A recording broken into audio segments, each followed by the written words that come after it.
Hey, Shalom Akim, Yahweh Bashim, Yahushua Bashim, Kwakadash, the bonus and salutation to the elders and apostles of the soon real well. This should DC came a short lesson to edify the hopeful elect. So you see on the screen, the whole issue as per the UK exiting the European Union.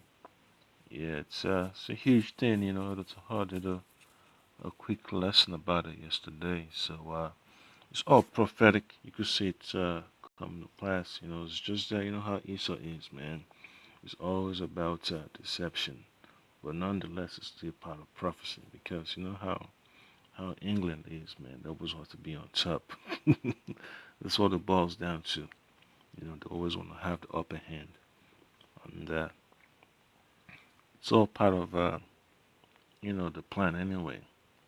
Because they know that at the point in time they'll have to leave. So it's like you get all these people tied in, then all of a sudden, you know, just let them fall for the okie doke. And it's just a game of chess. But at the same time, they weren't fooling nobody, because according to the prophecy, it wasn't gonna last anyway. So that's one reason why the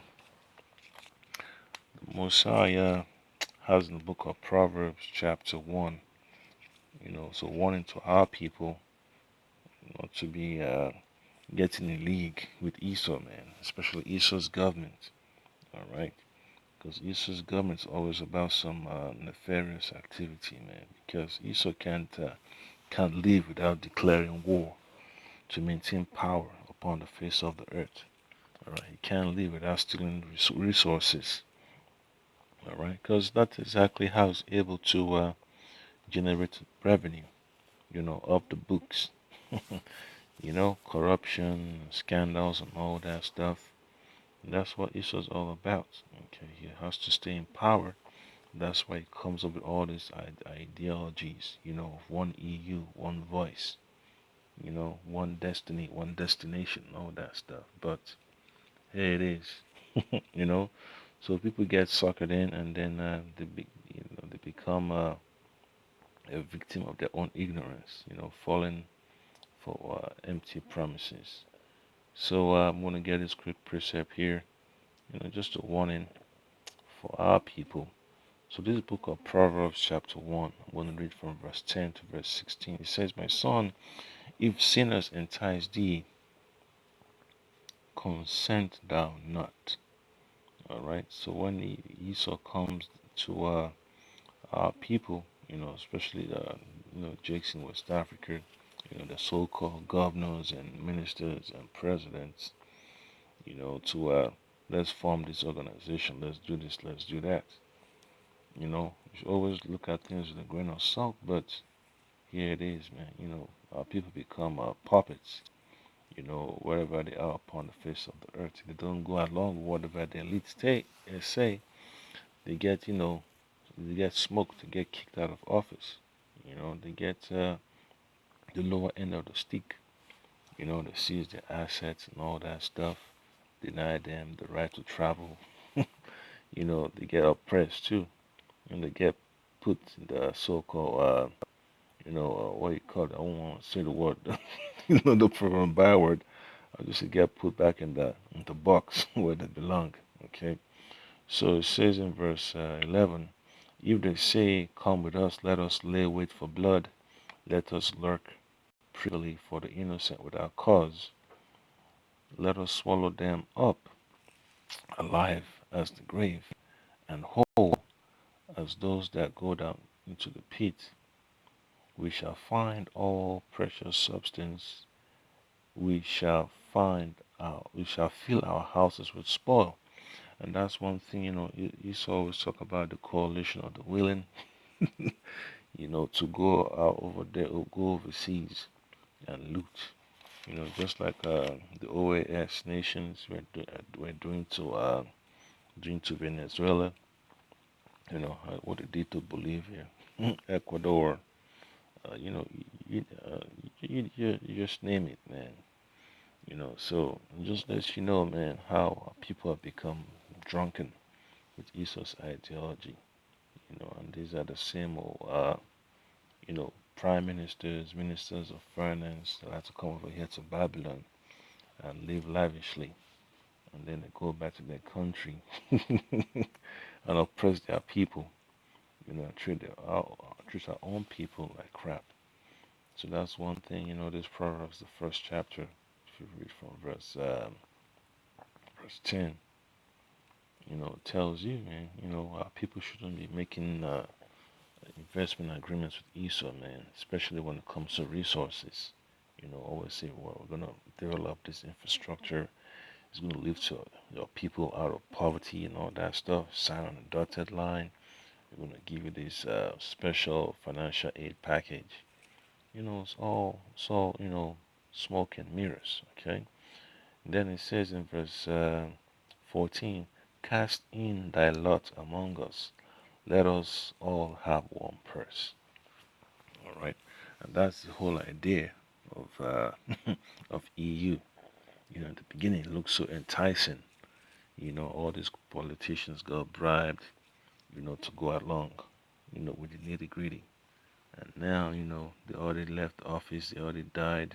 They enjoying their so-called, hustle money and all that stuff. Let the next generation take care of it. So now, you know, everything's becoming clear now. It's all power play by the elites. This is gonna create tension. The EU, okay. So just imagine what Germany want to do, what France want to do. They gotta. Are they gonna stay or are they gonna go? Just like that song. Should I stay or should I go? But it's all part of prophecy. That's exactly what it is. And then if you look at the book of Daniel, Daniel chapter 2, it goes into the history, the description, the characteristic of the EU. Okay, so if you look at Daniel chapter 2, verses 40 to 43, gives you a good description that there is no uniformity in the EU. So it says, "And the fourth kingdom shall be strong as iron, for as much as an iron, for as much as iron breaketh in pieces, and subdueth all things." All right, meaning they're able to have a strong military coalition that can subdue any nation on the face of the earth and take their resources. And it says, "And as iron that breaketh all these, shall it break in pieces and bruise." That's why these so-called African nations they don't have the wherewithal to stand up to Esau's financial machine, military machine. You know, even when you take that, or even when you look at South America and the Caribbean, a lot of people don't have the resources, to resist Esau's, requirements. They start throwing out sanctions like it's candy, you know, like it's, taking a piss. All right, so that's how terrible Esau is when it comes to exerting his power and authority.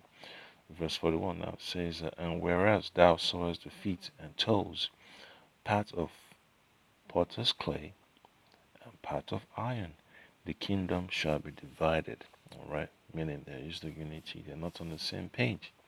They pretend to be on the same page, but it's all about deception.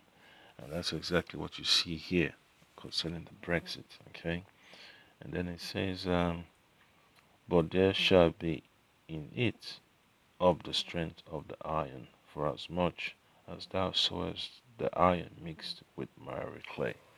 So mixing iron and clay, it's not gonna stick. You know, when you have the storm, situation come up, nations that are not strong cannot take it. They're not economically stable to handle the demand. They're not really, let me not say economically robust. Their geographical location is not suitable for them to have a say when it comes to heavy matters, they got to go along with whoever's going to give them a piece of the pie. But the UK, they already set themselves up, through the power of Lord Yabashima Shai centuries ago to have access to nations upon the earth, so where they could get resources. They got a strong military. They got covert and agents here and there, whether they're politicians, whether they're whatever professions they're in, man. Folks are going, and make sure all these small countries fall in line.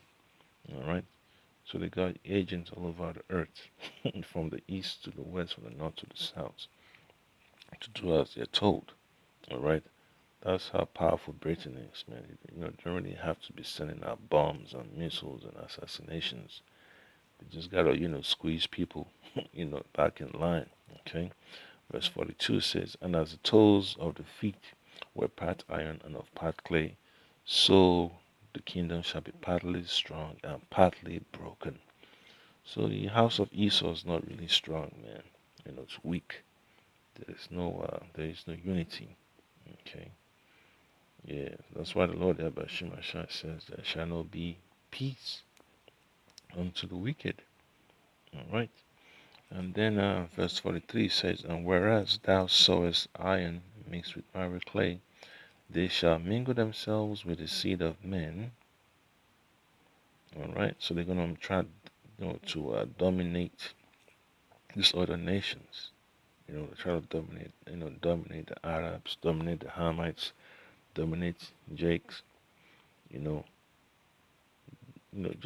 just dominate Moab and Ammon. Yeah, but at the end of the day, it's not gonna generate the results they need at the end anyway, because it's falling apart. But they shall not cleave one to another, even as iron is not mixed with clay. So it's totally impossible. Okay. You look and see if they're side by side, supporting each other. But at the end of the day, you know, it's not gonna work. Or it's like a match made in hell. And then just imagine, when all hell breaks loose, the smaller countries will not be able to stand, because they don't have the technical know-how, to deal with all these adversities. They don't have experience. Okay, they're not really a war player. All right, that's one card that England is able to play. The Britain. Okay, because when you're in a position of power, you don't really have to negotiate with nobody. You try to dictate the terms. It's only the smaller nations that feel miserable, that want to, fall in line and just, have, give concessions, you know. So I'm going to get to quick precepts. It's going to be from the book of Revelation, chapter 17. I'm going to read verse 9. Okay, it says, "And here is the mind which had wisdom." Okay, the minds of the elect. Okay, the minds of the nation of Israel. The leaders of the nation of Israel, the men out there in the highways and byways, dealing with the words of Yahweh Shema Shai the proper way. Okay, the seven heads are seven mountains, seven governments. Okay, on which the woman seated, and that woman is America, right? And there are seven kings, five are fallen, and one is, and the other is not yet come. And when he cometh, he must continue a short space. All right, and then it says in verse 11. It says, "And the beast that was and is not, he is the eighth," or that's America, "and he is of the seventh, and goeth into perdition." Alright, so America is the eighth beast, the English is the seventh, and America is going into perdition. Okay, that's Revelation 17, verse 11. And then, so that's EU, alright, the seven heads. And then NATO. Okay, it's also part of the EU. In verse 12 says, "And the 10 horns which thou sawest are 10 kings, which have received no kingdom as yet, but receive power as kings 1 hour with the beast. Okay, so they're all gonna have to get in line militarily to eat. But when it comes to other things, they're gonna disagree. When it comes to trade and politics, nah, because these are beasts. They have no understanding. Scripture talks about that, man. You know, and then it says in verse 13, these have one mind and shall give their power and strength unto the beast. Yeah, so that time is over, man. That was idea of having one mind is coming to an end. That's the reason why all hell's gonna break loose, man. During World War III, you're gonna have skirmishes, among the EU nations too, man, because it's gonna be terrible. Okay, it's gonna be terrible. Yeah, folks who don't want some nations to use that region as a staging area for World War III. So that's how messed up it's gonna be, and then America is gonna be turned against, by NATO. Okay, so Scripture talks about can two work together unless they be agreed. All right, and then I get another precept here. It's gonna be from the book of Sirach. Sirach chapter 4, verse 19. It's like a 4 verse 9. Sirach chapter 4 verse 9.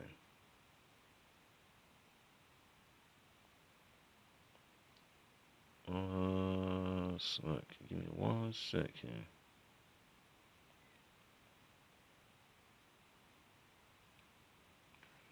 Uh, so let me check it out real quick.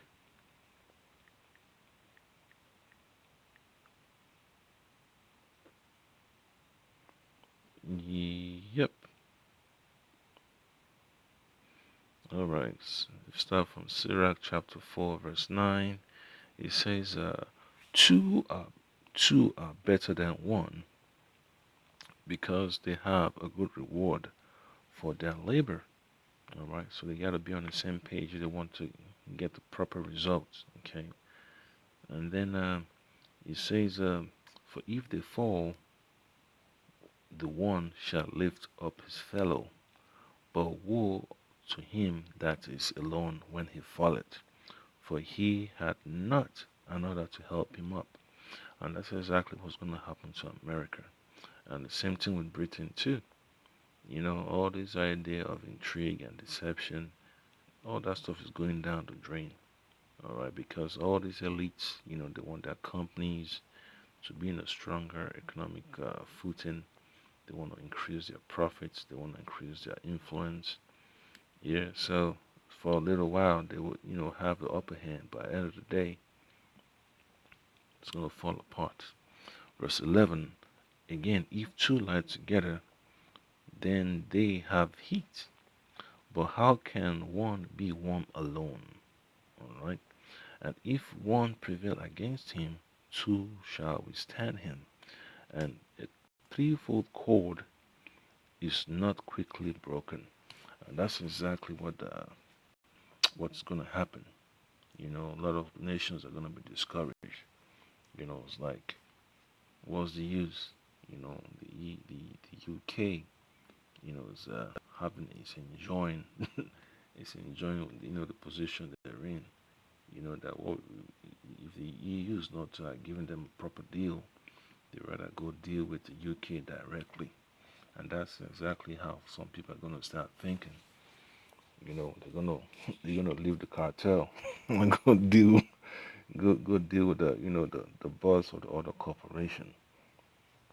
Say, well, the cartel is not hooking me up, it's not giving me no play. I'm in the little corner, all that stuff. So they're gonna abandon, they're gonna jump ship. So that's basically what's going on right here. And then if you look at the book of Jeremiah, chapter 50, verses 12 and 13. All right, this is concerning America and the UK. Okay, so it's Jeremiah chapter 50. Look at verse 12 and verse 13. It says, Okay, so I already read that the eight beasts that came out of the seventh. Okay, that's United States and UK. Okay, respectively. So it's Jeremiah 50 verse 12. Your mother shall be so confounded. She that bare you shall be ashamed. Yep. So she's gonna fail. You know, UK is gonna fail miserably in these last days. Okay, because when the EU start falling apart, some of those nations they're gonna go along with Russia's deal, man. You know, they're gonna start making alliances with Russia. You know, alliances with Turkey. You know, just something out of the ordinary, man, that they never saw coming. Okay, just because some elites want to have their way. Okay, so Jeremiah 50 verse 12, your mother shall be sore confounded, she that bare you shall be ashamed. Right?